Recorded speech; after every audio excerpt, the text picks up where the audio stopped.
வணக்கம் மக்களே, welcome back to KO views B B. மக்களே, நேற்று லைவ் ரிவ்யூ பண்ணியிருந்தேன். அப்போ அங்கே கொஞ்சம் எமோஷ்னல் ஆகிட்டேன். என்னென்னா, அங்கே ஒருத்தர் மேலே தப்பாக பழி போடும்போது நம்மளால் இங்கேருந்து எதுவுமே பண்ண முடியல அப்படிங்கிற ஒரு ஆற்றாமையில் கொஞ்சம் எமோஷ்னலாக இருந்ததுனால கோர் பாயிண்ட்ஸை மட்டும் கவர் பண்ணிட்டு நிறைய பாயிண்ட்ஸை கவர் பண்ணாமல் விட்டுட்டேன். அதெல்லாம் இந்த வீடியோவில் கவர் பண்ணி இந்த கனி திரு அவர்களின் மதர் தெரேசா உருவத்தை சும்மா கிழின்னு கிழிக்க போகிறோம். நம்மளும் எவ்வளோ நாள் தான் நல்ல மாதிரியே ரிவ்யூ பண்ணுறது, நம்மளும் எவ்வளோ நாள் தான் டிக்னிஃபைடாக ரிவ்யூ பண்ணுறது. இன்றைக்கி பார்த்திங்கன்னா உங்களுக்கு கிடைக்க போகிறது கனி திரு மற்றும் அன்பு கேங்கின் ரோஸ்ட்டும் விஜய் சேதுபதி வக்கில்லாத விஜய் சேதுபதி அவர்களின் வக்கில்லாத தன்மையும் நம்ம இன்றைக்கி இந்த ரிவ்யூவில் பார்க்க போகிறோம். மக்களே, இந்த வீடியோ சத்தியமாக உங்களுக்கு பிடிக்கும். அதனால் உங்களை நீங்கள் லைக் பண்ணுறீங்க. ஏன்னா நான் கண்டிப்பாக சொல்கிறேன், இந்த வீடியோ உங்களுக்கு பிடிக்கும். லைக் பண்ணுறேங்க, கமெண்ட் யுவர் ஒப்பீனியன்ஸ். ஏன்னா உங்களோட opinions matters to me. Subscribe பண்ணிவிடுங்க. இதுக்கப்புறம் இதுமாரி பல வீடியோக்கள் வரப்போகுது. ஓகேவா? வாங்க வீடியோக்குள்ளே போகலாம். கனித்திரு அவர்கள் பிரஜனை பார்த்து கொலகாரன் அப்படின்னு சொல்கிறாங்க. இதை ஏன் எபிசோடில் காமிக்கல? கனித்திருவை காப்பாற்றுறீங்களா? கனித்திருவோட லீலைகள், இந்த பால் மேட்டரில் மட்டும் கனித்திரு எவ்வளோ லீலைகள் பண்ணியிருக்காங்கன்றதை நம்ம பார்ப்போம். ஓகேவா? என்னடா கனித்திரு பிரஜனை கொலகாரன்னு சொன்னாங்களா அப்படின்னு நீங்கள் கேட்குறது எனக்கு புரியுது. சொன்னாங்க, நான் எக்ஸ்பிளைன் பண்ணுறேன். ஸோ இந்த பால் இஷ்யூ நடக்குது. திவ்யா கோவமாயிட்டு நான் உள்ளே போக மாட்டேன்னு சொல்லி வெளில உட்காடுறாங்க. அந்த சேரில் உட்காடுறாங்க. எஃப்ஜே பேசும்பொழுது திவ்யா என்ன சொல்கிறாங்கன்னா, நான் எத்தனை முறை பார்த்துருக்கேன், நீங்கள் எல்லோரும் எக்ஸ்ட்ரா டீ குடிச்சிருக்கீங்க, எல்லோரும் அந்த கிச்சன் டெஸ்க்கு கீழே வச்சு மறைச்சிலாம் குடிச்சிருக்கீங்க, அடுத்த நாள் வச்சு குடிச்சிருக்கீங்க, பால் கெட்டு போயிருக்கு, இதெல்லாம் எவ்வளோ பேரை பார்த்துருக்கேன், ஆனால் இன்றைக்கி நான் கேட்ட பாலை கொடுக்கறதுக்கு உங்களுக்கு துப்பு இல்லையா அப்படின்னு எஃப்ஜேவை கேட்குறாங்க. இவங்க ரம்யான்னு பேரை சொல்லலை, கனின்னு பேரை சொல்லலை. ஓகேவா? இதை கொண்டு போய் அப்படியே வெளில எஃப்ஜே வெளில ரம்யா இதை பார், நீ பால் அடியில் டெஸ்கில் அடியில் வச்சு குடிக்கிறதுனால அவங்க என்னை கேள்வி கேட்குறாங்க பார், உன்னால தான் என்னை கேள்வி கேட்குறாங்க அப்படின்னு சொன்னேன். இன்னது என்னை பற்றி கேள்வி கேட்குறாங்களா அப்படின்ட்டு ரம்யா கேட்குறாங்க. உடனே கனி என்ன பண்ணாங்க தெரியுமா? ராஜமாதா அன்னை தெரசா கனி. ஓகேவா? தெரசா கனி என்ன சொல்கிறாங்கன்னா, நீ ஏன் இங்கேருந்து கேட்குற, உள்ளே போய் கேளு, நீ உள்ளே போய் கேளு அப்படின்னு ஏற்றி விடுறாங்க. இதுதான் தெரசா வேலை. அன்னை தெரசா, நான் 2 பேரை வளர்த்துருக்கு, எனக்கு 4 குழந்தைங்க அப்படின்னு சொல்கிறவங்களுக்குலாம் இதுதான் தன்மையாக குத்தி கொடுறாங்க. நீ அங்கே போய் கேளு அப்படின்ட்டு. உடனே சபரி தான் ரம்யாவும் எழுந்து வேகமாக போகிறாங்க. நான் போய் கேட்குறேன் பார், வீர தீர சூர அப்படின்ட்டு போகிறாங்க. அப்போ உடனே சபரினே கம்முனு உட்கார், இங்கே வா அப்படின்ட்டு சபரி தான் அடக்கிறாரு. ஏன்னா அவருக்கு தெரியும் இங்கே நடக்கிறது தப்புன்னு சபரிக்கு நல்லா தெரியும். ஓகேவா? ஸோ கம்முன்னு அவங்கள உட்கார வச்சிட்டாங்க. முதல் லீலை கனியோட இந்த குத்தி கொடுக்குற வேலை. அதன் பிறகு எல்லாரும் வெளில வராங்க. வெளில வர எல்லாருக்கிட்டையும் அவங்க செய்கிறது தப்பு தானே, பிக் பாஸ் தானே சொன்னார், இவங்களா சொல்கிறாங்க, பிக் பாஸுக்காச்சும் மதிக்கணும்ல, அப்படி இப்படின்னு எல்லாரையும் ஏற்றி விட்டு அவங்க எதிர்க்க திருப்புறாங்க. பார்வதி சரியாக லாக் பண்ணாங்க. அக்கா, ஒரு கொஞ்ச நாளுக்கு முன்னாடி கூட நீயும் நான் ரம்யா மட்டும் டீ போட்டு குடித்தோமேக்கா, அப்போல்லாம் அது எக்ஸ்ட்ரா டீ தானேக்கா அப்படின்னு கேட்டதுக்கு கனியோட பதில் என்ன தெரியுமா?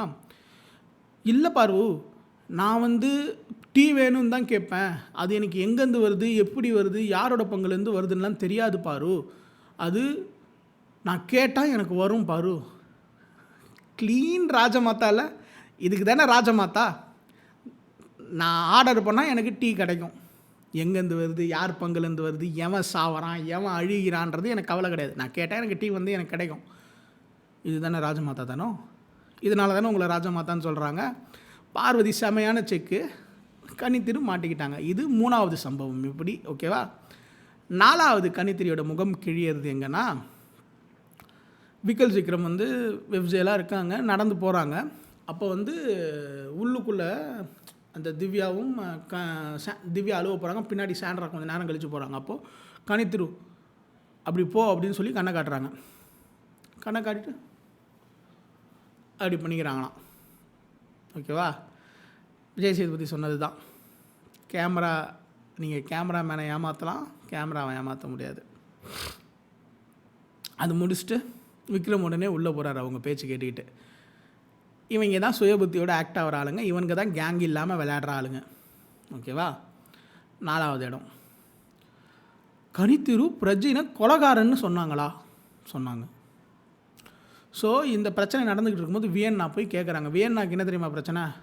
அக்கா, நான் பிக் பாஸ் சொன்னது கேட்டு நான் ஜெயிலுக்கு போனேன்ல, நீங்கள் ஏன் போக மாட்டீங்க? உங்களுக்கு டீ கொடுக்கலன்னு போகலையா? உங்களுக்கு ஒஸ்ட் பெர்ஃபார்மர் கொடுத்துட்டாங்கன்னு போகலையான்னு போயிட்டு கேட்குறாங்க. எனக்கும் தான் ஒஸ்ட் பெர்ஃபார்மர் கொடுத்தது பிடிக்கல, நான் போனேன்ல பிக் பாஸ் பேசிக்கிட்டு. சரி, நீ போன என்ன பண்ணலாம், இப்போ நீ என்ன சொல்ல வர அப்படின்னு கேட்டதுக்கு பதிலே இல்லை.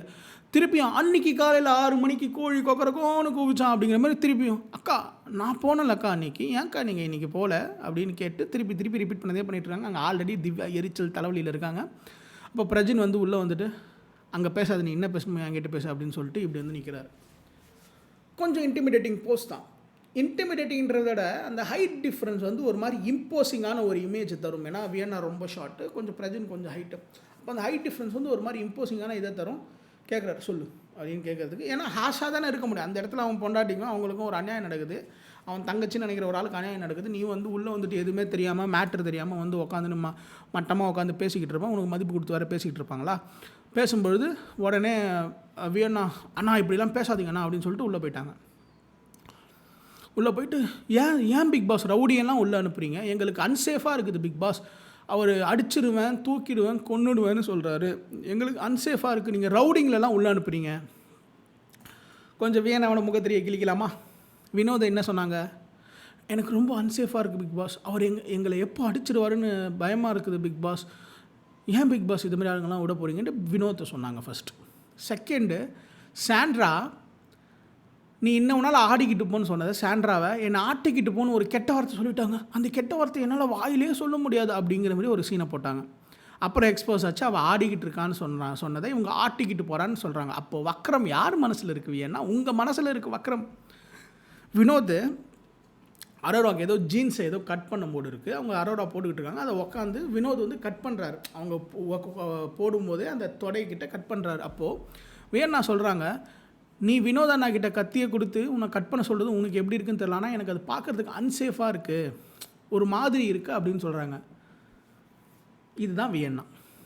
ஓகேவா?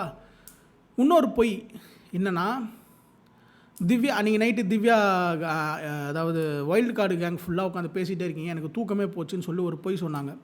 அன்றைக்கி திவ்யா வச்சு செஞ்சுட்டாங்க வியன்னாவை. வியன்னா நீ பொய் சொல்கிற வியன்னா, நான் அதெல்லாம் பண்ணல, நான் பாத்ரூம் போய்ட்டு வந்து படுத்துட்டேன் அப்படிங்கிற மாதிரி சொல்லிவிட்டு வியன்னாக்கு அங்கேயே ஒரு மொக்கை. ஸோ வியன்னா எங்கெங்கெல்லாம் பொய் பேசுகிறாங்களோ அங்கெங்கெல்லாம் அவனோட மூக்கு உடப்பட்டுருக்கு. இதுதான் வியன்னாவோட முகம். ஒருத்தவங்கள ரவுடின்னு பிராண்ட் பண்ணுறது, இவங்களை மட்டும் எதுவுமே சொல்லக்கூடாது, நான் இப்படி தான், இதுதான் என் நேச்சர் அப்படின்னு சொல்லுவாங்க. ரெண்டாவது, கனி இங்கே ஏன் கொலைகாரன்னு சொன்னாங்கன்னா, இப்போ இதை எடுத்துகிட்டு போய் சொல்கிறாங்க, ரவுடிசம் பண்ணுறாரு, என்ன ரவுடி மாரி பண்ணுறாரு அப்படின்னு சொல்கிறாங்க. அப்போ பேசிக்கிட்டு இருக்காங்க சுபிக்ஷா, கனி, வியன்னா, வெப்ஜெல்லாம் பேசிக்கிட்டு இருக்காங்க. அப்போது வியன்னா கேட்குறாங்க, இவர் ஒய்ஃபுக்கு யாராவது இது மாதிரி பண்ணால் இவர் சும்மா இருப்பாரா அப்படின்னு கேட்டதுக்கு கனி என்ன சொல்கிறாங்க, அவர் போய் கொலை கூட பண்ணுவார், அவர் கொலை கூட பண்ண தயங்க மாட்டார், அவர் கொலை கூட பண்ணுவார் அப்படின்ட்டு பிரஜனை சொல்கிறாங்க. எதுக்கு? தம் பொண்டாட்டியே யாராவது இது மாதிரி பேசினா. எப்படி நீங்கள் மட்டும் ஒருத்தனை கொலைகாரன்னு சொல்லலாமா? ஒருத்தர் கொலை செய்ய தயங்க மாட்டார்னு சொல்லலாமா?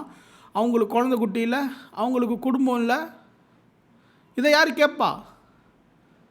விஜய் சேதுபதி அவர்களே? இதை பிக் பாஸ் டீம் கேட்க மாட்டிங்களா? அவங்க உடனே ஒரு ஃபேமஸ் இயக்குனரோட பொண்ணு, இயக்குனரோட மனைவி, அவங்களோட 2 தங்கச்சிங்களும் ஆக்டர்ஸு, ஒருத்தவங்க விஜய் டிவி ப்ராடக்ட்னு சொன்னோன்னே கேட்க மாட்டிங்களா? இவங்க CWC வின்னர்னா கேட்க மாட்டிங்களா? அது எப்படி ஒருத்தர் கொலைகாரன்னு சொல்லிட்டு ஒருத்தவங்க சாதாரணமாக தப்பிச்சுட்டு போக முடியும்? இதுமாரி கேள்விங்கள்லாம் மக்கள் கேட்குறாங்க. மக்கள் கேட்குறாங்க, விஜய் சேதுபதி அவர்களே, விஜய குருநாத சேதுபதி அவர்களே, மக்கள் கேட்குறாங்க இந்த கேள்வியெல்லாம் பதில் சொல்லுங்கள். பதில் நீங்கள் தான் சொல்லணும். மக்களுக்கான கேள்வியை நீங்கள் தான் கேட்கணும். இந்த வீடியோலாம் பார்ப்பீங்களாலாம் எனக்கு தெரியாது. அடுத்து, இப்போ விஜய் சேதுபதி அவர்களின் முகத்திரையை கிழிக்கலாமா? முகத்திரை இல்லை, ஆனால் அவருக்கு தமிழ் புரியலை. அவரோட தவறான தமிழ் புரிதலினால் இன்றைக்கி 2 ஃபேமிலி அட்மோஸ்ட் ஹர்ட்டில் இருப்பாங்க, அட்மோஸ்ட் பெயினில் இருப்பாங்க. அப்படி என்னடா நடந்தது? பிரஜின் எஃப்ஜேவன் குடும்பத்துக்கு பால் ஊற்ற போறியான்னு கேட்டதுன்னு ஒன்று சொன்னார்ல, அது நடக்கலை. அது பிரஜின் கேட்கலை. பிரஜின் என்ன கேட்டாருன்னா, இந்த கர்மாவெல்லாம் எங்கே போய் சேர்த்து வைக்க போகிறான், அவங்க குடும்பத்துக்காக சேர்த்து வைக்க போகிறான், அவங்க அப்பா அம்மாவுக்கு சேர்த்து வைக்க போகிறானா, அவங்க அக்கா தங்கச்சிக்கு சேர்த்து வைக்க போகிறானான்னு கேட்டார். அந்த இடத்துல அவர் குடும்பத்தை எழுது தப்பு. ஆனால் அவர் கேட்டது இந்த கர்மாவை அவங்களுக்கு இது பண்ண போறியான்னு கேட்டது. அந்த இடத்துல சபரி இருக்கார், அந்த இடத்துல சுபிக்ஷா இருக்காங்க, அந்த இடத்துல பார்வதி இருக்காங்க, சாண்ட்ரா, திவ்யா, பிரஜின் 6 பேர் இருக்காங்க. ஏன் சபரி கேட்கல? ஏன் சபரி கேட்கல? ஏன் சுபிக்ஷா கேட்கல? ஏன் சுபிக்ஷா இது மாதிரி பால் ஊற்றுனாங்கன்னு சொல்லலை, பால் ஊற்ற சொன்னாருன்னு சொல்லலை? ஏன்னா பிரஜின் அதை சொல்லலை. பிரஜின் பால் ஊற்ற போறியான்னு கேட்டதுக்கு கனிக்கும் ரம்யாக்கும், அதுவும் பால் ஊற்ற போறியானா இறந்ததுக்கப்புறம் நடந்த சடங்கை சொல்லலை. அவர் இந்த பால் எத்தனை போய் அவங்களுக்கு ஊற்ற போகிற, கொடுக்க போகிற, வெளில எடுத்துகிட்டு போய் கொடுக்க போகிற அப்படின்னு கேட்டது தான் அங்கே அர்த்தம். அங்கே இறந்ததுக்கப்புறம் அந்த சடங்கை பால் ஊற்ற போறியான்னு கேட்கல அவர். அந்த வார்த்தை பிரயோகிப்பில் ஒரு சின்ன மிஸ்டேக் ஆகிடுச்சு. ஏன்னா பிரஜினை நம்ம அதேமாரி பார்த்துருக்கோம். ஏன்னா பல இடங்களில் அவர் அந்த வார்த்தைகள் பயன்படுத்த தெரியாமல் தப்பான வார்த்தைகளை பயன்படுத்தி நம்ம பார்த்துருக்கோம். அதே தான் இங்கேயும் நடந்தது. அந்த வார்த்தையை அவுட் ஆஃப் கான்டெக்ஸ்ட் எடுத்து, அதை அவுட் ஆஃப் மிஸ்ரெப்ரசன்ட் பண்ணி, அதாவது அவுட் ஆஃப் கான்டெக்ஸ்ட் எடுத்து மிஸ்இன்டர்பிரேட் பண்ணி, அதை மிஸ்ரெப்ரசன்ட் பண்ணி ஒருத்தரை இன்னொருத்தருக்கு கொலை மிரட்டல் விடுக்கிற அளவுக்கு கொண்டு போனது விஜய் சேதுபதி. இதுதான் உங்கள் ஹோஸ்டிங் இன் வக்கா விஜய் சேதுபதி. உங்களுக்கு சரியாக ஹோஸ்ட் பண்ண வக்கில்லையா? உங்களுக்கு சரியாக ஒரு கான்டெக்ஸ்ட்டை புரிஞ்சுக்கிறதுக்கு வக்கில்லையா? உங்களுக்கு சரியாக ஒரு விஷயத்தை அணுகிறதுக்கு வக்கில்லையா? உங்களுக்கு பிரஜினை ஒருத்தவங்க கொலகாரன்னு சொன்னாங்களே, அதை கேட்க வக்கில்லையா? இதற்கெல்லாம் வக்கில்லாத விஜய் சேதுபதி அவருக்கு கொடுத்த வேலை, அவருக்கு காசு கொடுத்து ஒரு வேலை செய்ய சொல்கிறாங்க, அதை செய்ய வக்கில்லாத விஜய் சேதுபதி மக்கள் செல்லுன்னு உட்காந்து உங்களுக்கு ஒரு இடத்த கொடுத்து நீங்கள் அந்த கேள்வியை கேளுங்கன்னு உட்கார வைக்கிறாங்கன்னா அந்த எதிர்பார்ப்பை பூர்த்தி செய்ய வக்கில்லாத விஜய் சேதுபதி திவ்யாவை போய் வக்கீலில் வேலை செய்யறதுக்குன்னு கேட்குறாரு. அந்த பொண்ணு காலையிலேருந்து வேலை செய்கிறா. அந்த பொண்ணு காலையிலேருந்து சமையல் செஞ்சு அதை எல்லாருக்கும் சாப்பாடை கொடுத்து அந்த இடத்துல ஒரு பேச்சையும் ஏச்சையும் வாங்கி அந்த ஸ்ட்ரெஸ் ஆகி தலைவலி ஆகி வேலை செய்ய தலைவலி சாப்பிடாம நைட்டு கொடுத்த பர்கரு இந்த சிக்கனு அதையும் சாப்பிடாம தனக்கு டீ வேணும்னு கேட்டு அந்த பொண்ணு உட்காந்து நின்று போராடுறா. அவளை தப்பு சொல்ல தெரிஞ்ச உங்களுக்கு அவளை வக்கில்லைன்னு சொல்கிறீங்கன்னா, பிரஜினை கொலகாரன்னு சொன்னதை கேட்க வக்கில்லை, அப்புறம் அந்த பொண்ணுக்கு ஏன் பால் தரலன்னு கூட கேட்குறதுக்கு வக்கில்லை, அப்புறம் அவர் பிரஜின் சொன்ன வார்த்தையை சரியாக புரிஞ்சுக்கிட்டு அதை மக்கள்கிட்ட சொல்ல வக்கில்லை. இத்தனை வக்கில்லாமல் நீங்கள் இருக்கீங்களே விஜய் சேதுபதி அவர்களே. இது தாங்க நடந்தது. இந்த 2 நாளில் நடந்தது இதுதான். பிரஜின் சொன்னது கர்மா உன் குடும்பத்துக்கு சேர்த்து வைக்க போறியாங்கிறது தப்பு. அண்ட் ஒன்ஸ் மோர் சொல்கிறேன், கர்மாங்கிறது தப்பான வார்த்தை கிடையாது. கர்மாங்கிறது நீ செய்கிற ஒரு விஷயத்துக்கு நடக்கிற ரியாக்ஷன், அதுதான் கர்மா. ஸ்பிரிச்சுவாலிட்டிலையும் சரி, அதை ஒரு பொது புழக்கத்தில் இருக்கும் வார்த்தையின் அர்த்தமாகவும் சரி, கர்மாங்கிறது நீ செஞ்ச செயலுக்கான விளைவு, அவ்வளவுதான். அண்ட் பால் ஊத்துறன்னு சொன்னது அவங்க குடும்பத்துக்கு கிடையாது. கனித்தீருவோட முகத்தையும் கிழிச்சாச்சு, வியன்னாவோட முகத்தை கிழிச்சாச்சு. இவங்க விஜய் சேதுபதி அவர்களின் புரிதல் இல்லாத நிலைமையை தூக்கி நம்ம எக்ஸ்போஸ் பண்ணியாச்சு. இதற்கப்புறம் இதை மக்கள்கிட்ட கொண்டு போய் சேர்க்கறதும், உங்களுக்கு இந்த ஷோவை புரிஞ்சுக்கிறதும், இதை மக்கள்கிட்ட இன்னும் பெருசாக ரீச் ஆகிறதும் என்னோடய சப்ஸ்கிரைபர்ஸ் என்னோடய பார்வையாளர்கள்கிட்ட மட்டும்தான் இருக்குது. நீங்கள் இதை இன்னும் நிறைய பேர்கிட்ட போய் சேர்ப்பீங்கன்னு நினைக்கிறேன். ஏன்னா இந்த அர்த்தமற்ற புரிதலின் பேரில் இந்த ஷோவை அணுகும் பொழுது நம்மளோட வக்கரத்தை சாட்டிஸ்ஃபை பண்ணுறதுக்காக அந்த ஷோவை தப்பாக எடுத்துகிட்டு போவாங்க. இந்த ஷோவை சரியாக எடுத்துகிட்டு போகிறதுக்கான ரெஸ்பான்சிபிலிட்டி நம்மக்கிட்ட இருக்குது மக்களே. இந்த வீடியோவை கொஞ்சம் ரீச் பண்ண வைங்க. எனக்கு தெரிஞ்சு இந்த வீடியோ ஒரு 5 பேர் மனசில் சேஞ்சை உண்டாக்குச்சுன்னா போதுங்க, எனக்கு அவ்வளோதான். இந்த வீடியோவோட பர்பஸ் அவ்வளோதாங்க. அண்ட் இந்த வீடியோ பிடிச்சிருந்ததுன்னா லைக் பண்ணிக்கோங்க. இந்த வீடியோ பிடிச்சிருந்ததுன்னா ஷேர் பண்ணிக்கோங்க. உங்களுக்கு எதனாச்சும் மாற்று கருத்து இருக்குது, இல்லை நீ தப்பாக பேசுகிற அப்படின்னா அதை கமெண்ட்டில் ட்ராப் பண்ணுங்கள். மேலும் இந்த சேனலை சப்ஸ்கிரைப் பண்ணிக்கோங்க. இது போல் நிறைய வீடியோக்கள், லைவ் செஷன்ஸ் கண்டிப்பாக வரப்போகுது.